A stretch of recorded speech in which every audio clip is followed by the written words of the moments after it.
દર્શન માટે મૂકવામાં આવેલ નાગમણીની ચકાસણી કરતા જિલ્લા વન વિભાગ અધિકારીએ આ એક સ્ટોન હોવાનું અને તેના પર નાગનું અંકન થયેલું હોવાનું કહેવા સાથે આવું કંઈ શક્ય ન હોવાનું કહી તે અંગે ધરાર ઇનકાર કર્યો હતો।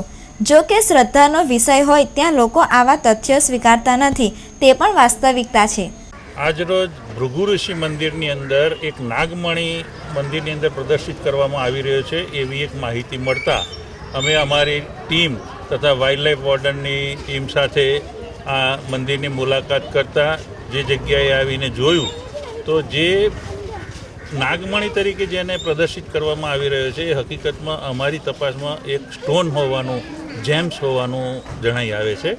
અને આ જેમ્સ છે એટલે કે એના માટે કોઈ નાગમણીના તો અવશેષો એના ઉપર કોઈ જોવા મળતા નથી, પણ એના ઉપર જેમ્સના જે આકારો બનેલા છે કુદરતી રીતે કે જે કુદરતી સાપ જેવું લાગી રહ્યું છે, એના કારણે લોકો એક મણીના દર્શન કરવા માટે મોટો ધસારો કરીને આવેલા છે। એમાં આવા મણી તો હકીકતમાં વાઇલ્ડલાઇફમાં કોઈ જગ્યાએ નાગ ઉપર હોતા જ નથી અને આવા વાતોને અમે વન વિભાગના અધિકારી તરીકે ખારીજ કરીએ છીએ।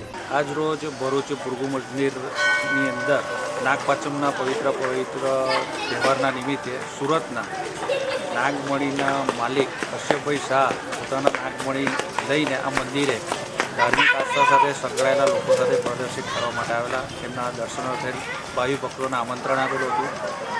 એવા સમાચારની માહિતી ભરૂચ વન વિભાગના અધિકારીઓને મળતા સ્ટાફ સાથે આવી નાગમણીનું પરીક્ષણ કરતાં એક જેમ્સ તરીકે સ્ટોન તરીકે જાહેર થાય છે।